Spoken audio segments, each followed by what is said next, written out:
Welcome to part 4 of our series on how to set up in-ear monitoring. In this last episode, we're going to discuss a professional wireless in-ear monitoring setup, specifically for a band who want a fully functional monitoring system without cabling attached to the musicians. There are many ways to set up an in-ear monitoring system. You may require more or less control than what we outline here. Our guide should give you at least a good idea of what is possible to achieve.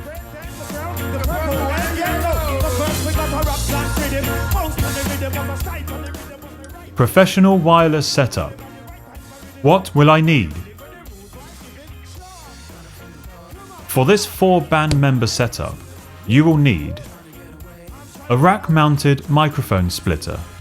We would recommend the ART S8 8-channel microphone splitter.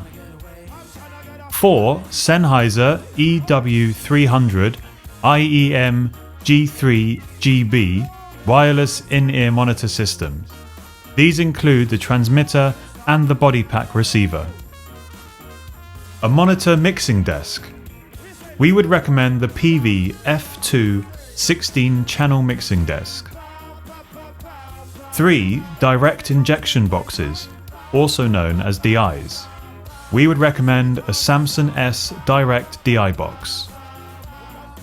5 balanced 6.35mm jack-to-jack cables.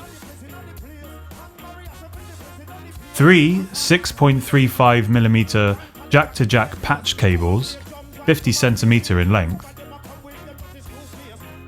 2 multi-core 8-way XLR link cables. 3 male XLR to female XLR cables. 3 6.35mm male-to-male instrument cables. Finally, you will need some in-ear monitoring earphones, 1 per musician. We recommend Audiofly Performance Series in-ear monitors, made by musicians for musicians. Other than instruments, amps, and instrument cables, traditionally supplied by the band, other on-stage items such as the stage box, microphones, extra DI boxes, and their connecting cables are typically provided by venues as standard. Also, we would suggest you get a flight case with built-in 19-inch U-racks in order to set up and transport all your monitoring equipment safely and conveniently. For the rig outlined here, we would recommend the SKB Gig Rig R1406. How to set it up. This setup requires all the microphone and instrument signals from the stage to be split using your rack-mounted splitter box and DI boxes, creating 2 sets of signals. 1 of each of the pairs of outputs from the splitter box and the DI boxes will go to the front of house mixing desk via the stage box as usual. This is where the first of your 8-way cables will be used. Also, use the XLR cables to patch the DI boxes into the stage box. The other outputs will go to the monitor mixing desk in your rack. This is where the second of your 8-way cables will be used. In this setup, there will be 12 signals sent to the monitor desk. Firstly, 8 from the splitter box, 1 for kick drum, 1 for the snare, 1 for an ambient drum mix from a drum overhead, 1 for lead guitar, 1 for rhythm guitar, 2 for backing vocals, and 1 for lead vocals. Also, connect the 6.35 to 6.35mm instrument cables from linked outputs on the 3 DI boxes to the monitor mixer.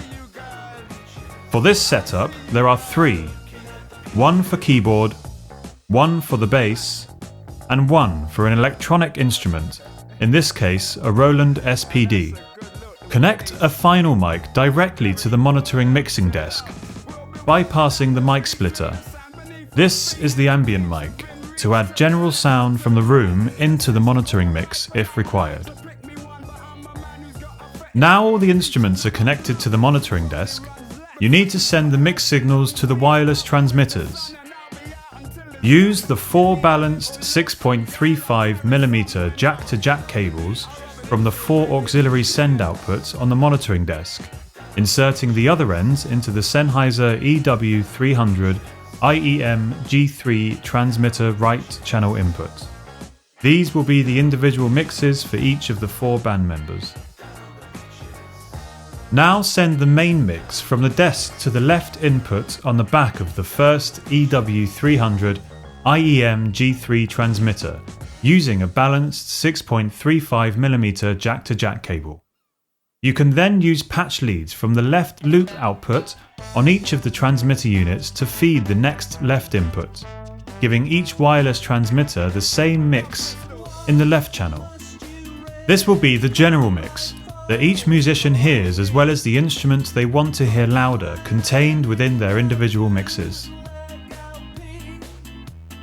The last piece of the setup is adding your in-ear monitors to the EW300 body pack receivers and connecting each musician's body pack wirelessly to the correct channel transmitter using separate frequencies for each. Be careful that once your in-ear monitors are ready, all volume knobs are at 0 before switching the headphone amp on. How to mix it. First, get levels for the 12 channels using the faders on the monitor mixing desk. You can also EQ each instrument from the desk to get better sound from the raw instrument inputs. This is your general mix. Keep the mono with no panning, as it will eventually appear in one ear only.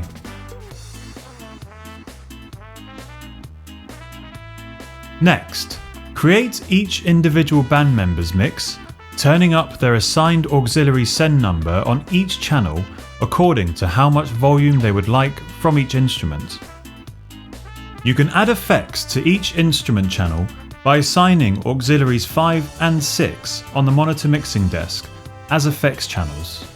It's not advisable to use a great deal of effects, as you are trying to create a true representation of the musical performance.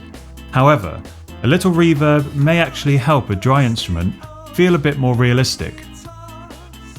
Now you can define the amount of general mix against the personal mix for each band member by altering the master volume of their assigned auxiliary send.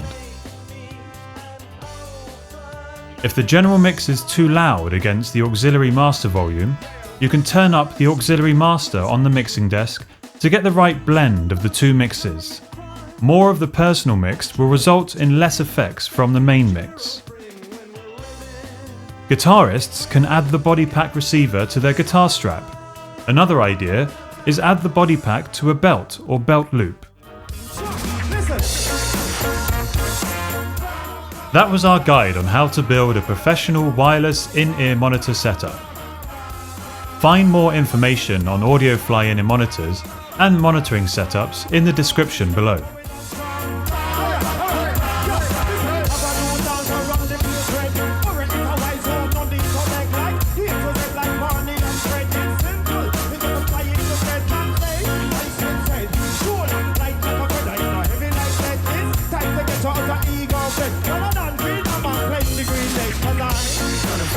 Come on.